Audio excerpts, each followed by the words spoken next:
बस 1 मिनट की है। जब मैं इस विभाग में अधिकारी हो गया तो मुझे सबसे पहला जो राष्ट्रीय पर्व मिला वो 2 अक्टूबर था।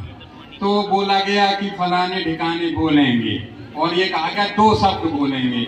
मैंने जिंदगी में कभी स्टेज नहीं देखी थी, पढ़ता रहा तो मुझे लग रहा था कि मैं स्टेज पर चढ़ूंगा तो गिर जाऊंगा, पैर कांप जाएंगे। तो जैसे ही मैं खड़ा हुआ तो मेरे पैर कांपने लगे और आंखों में अंधेरा छा गया। तो मैंने कहा जय हिंद और मैं धड़ाम से बैठ गया। मतलब 2 ही शब्द कहे थे तो मैंने बोल दिया। फिर बाद में ये हुआ कह रही मैं खड़ा हो सकता हूँ, मैं बोल सकता हूँ। तो अब मेरे पेट में गुड़गुड़ाहट होने लगी कि अरे मुझे कोई कहे बोलने को। तो फिर अगला जब आया तो मैं 2-3 मिनट बोला और ये क्रम चला। तो मेरे बोलने का क्रम बहुत कड़वा था, जैसे होता ना अंदर आग रहती है, तो मतलब बहुत विभत्स बोलता था। फिर धीरे धीरे जब समझ बढ़ी तो धीरे धीरे वो आग ठंडी हो गई, अब ठीक ठाक है।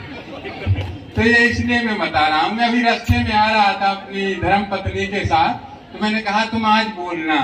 तो ये लोग कभी बहुत कम बोलते हैं क्योंकि जितना है इनका सब घर में बोल लेते हैं, तो यहाँ के लिए बचता नहीं है।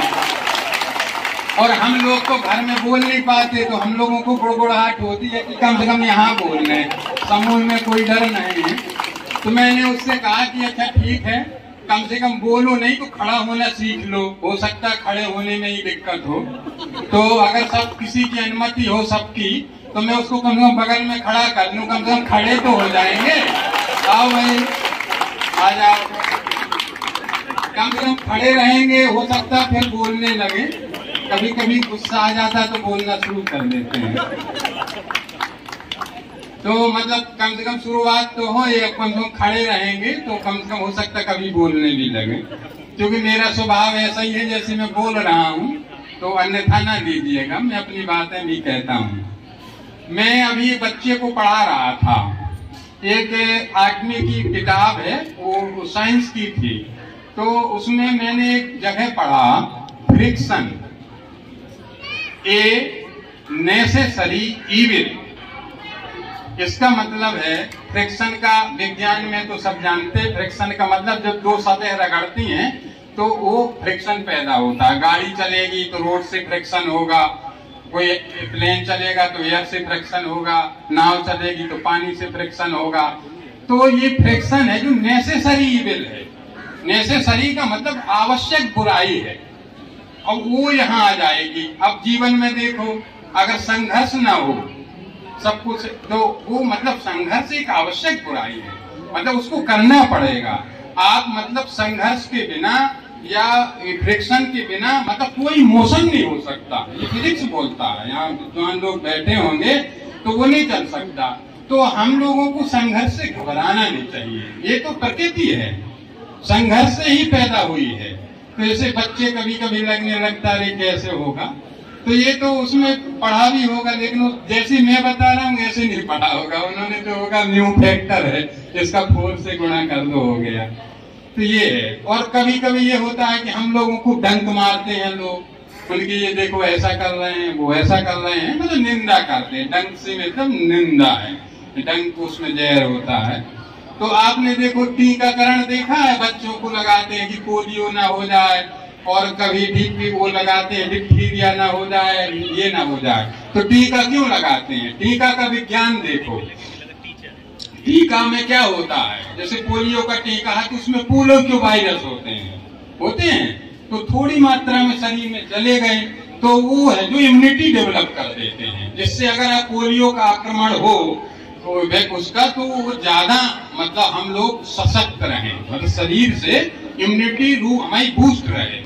तो ये जो डंक मारते रहते हैं ना लोग, इससे क्या होता है, ये हमें टीका लगाते रहते हैं, जिससे कि जब कोई बड़ा सा मतलब हमको संघर्ष संकट आए तो हमारी बॉडी इम्यूनिटी एकदम बूस्ट रहे। तो इन उनसे नहीं घबराना, टीका ये तो अपने भले के लिए है।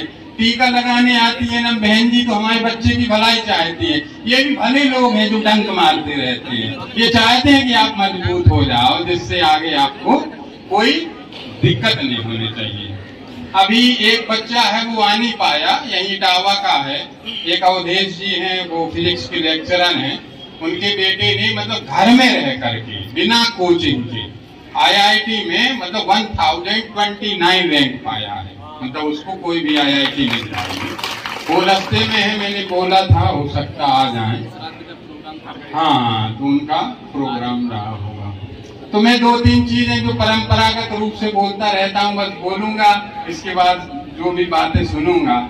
2-3 चीजें रहती हैं हमारे यहाँ। एक तो टांग खिंचाई रहती है, जैसे टांग खींचते हैं, डंक भी मारते हैं और टांग भी खींचते हैं। तो देखो टांग खींचने की प्रक्रिया समझ लो, मैं खड़ा हूँ, कोई आएगा तो मेरे पीछे आएगा, तो वो तो पहले से ही पीछे हो गया मेरे, और जब मेरी टांग खींचेगा तो खींच के पीछे ले जाएगा, तो वो मेरे पीछे रहेगा। मतलब जो टांग खींचेगा वो तो पहले पीछे चला जाएगा। तो ये मतलब टांग जो खींचने की परंपरा है या शौक है, इससे उसका ही पिछड़ापन नजर आता है। इसी तरह हम लोग कभी निंदा करते हैं तो देखो ऐसी उंगली उठाती किसी पे, तो आप देखो प्रकृति ने क्या बनाया, एक उंगली आपकी तरफ, 3 मेरे तरफ है, तो वो तो आप जैसे करेंगे तो वो चीज मतलब आएगी आपको। ये चीजें हमें कुछ नहीं। जैसे आप किसी से ईर्ष्या द्वेष करते हैं, जैसे आपको आलू उबालना है, आलू तो क्या करोगे, पानी को खौलाओगे, फिर उसमें आलू पड़ा रहेगा, खोलता रहेगा पानी, तब आएंगे, फिर आपको उसमें डालेंगे, हल्ट करेंगे, तब आप उबलोगे। और अगर आप पुराने आलू निकले तो हम खोलते ही रह जाएंगे, वो पकने का नाम मिलेगा। तो भैया मतलब ये सब फालतू की चीजें हैं। अपनी एनर्जी को गलत चीजों में बर्बाद नहीं करना। जैसे इंटरनेट का अगर डाटा खुला है तो बैटरी डिस्चार्ज होगी, आप करो चाहे फालतू में खुरापात घूम रहा है, इंटरनेट जैसा चक्का घूम रहा है दिमाग में, तो आपकी एनर्जी नष्ट होगी। अब मैं थोड़ा स्वामी जी के बारे में 1 मिनट में बता दूंगा। स्वामी ब्रह्मानंद जी 22 वर्ष की उम्र में, इससे 22 वर्ष के पहले वे उच्च कोटि के पहलवान थे। इसके बाद उन्होंने गृहस्थ जीवन में प्रवेश किया। 22 वर्ष की उम्र में वो रात्रि में वो छोड़ के चले गए बेटा बेटी को। 12 साल पूरे देश में घूमे उन्होंने। इसके बाद है कर्मयोद्धा सन्यासी, कर्म योद्धा सन्यासी बनने का संकल्प लिया। शिक्षा पे पूरा पंजाब में काम किया, देश में पूरे काम किया। अंत में अपनी कर्मस्थली राठ बनाया, जहाँ पे मतलब डिग्री कॉलेज है, संस्कृत का महाविद्यालय है और भी कॉलेज है। उसमें आप जो मतलब प्राचार्य थे हमारे स्वर्गीय श्री डूंगर सिंह जी, मतलब वो भी एक बहुत देवात्मा थे। मतलब आप लोगों को शायद मालूम हो ना हो, वो स्वामी जी के साथ उन्होंने वो काम किया। मतलब वो स्वामी जी के मतलब सिपाही थे। मतलब हर विधानसभा के, हर विधान परिषद के, संसद के सदस्य रहे, और जितनी यूनिवर्सिटी है आपकी उत्तर प्रदेश में सबके वो काउंसलर रहे, मतलब सदस्य परिषद के। बहुत ही विद्वान थे। हम लोगों ने बात रखी भी थी कि उनकी भी स्थापना मतलब जैसे सब महापुरुष समाज के होते हैं, और इतने ऑनेस्ट थे, बिल्कुल एकदम 24 कैरेट मतलब 100%। मतलब स्वामी जी की बिल्कुल प्रतिमूर्त थे डूंगर सिंह साहब। तो ये स्वामी जी के लिए था कि 22 वर्ष की उम्र में देश चले गए, विदेश घूमते रहे देश भर में, और 22 वर्ष की उम्र के बाद उन्होंने 90 साल तक जीवित रहे। कभी भी उन्होंने धन नहीं छुआ। क्या नहीं छुआ? धन। और उनके स्कूल की संपत्ति सुनिए, उनके स्कूल में 1200 एकड़ जमीन है। कितनी? 1200 एकड़। और पूरे मतलब जो भी एग्रीकल्चर का सबसे पुराना स्कूल है।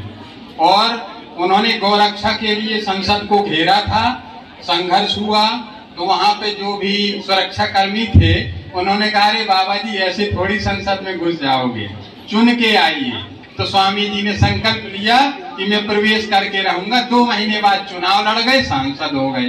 फिर वो मतलब 10 साल सांसद रहे और पूरा जिला उनके मतलब सभी लोग वो रहे। तो उन्होंने मतलब ऐसा व्यक्ति जो इतना ऑनेस्ट हो और वो भी पॉलिटिक्स में रहा, ये मतलब दुर्लभ है।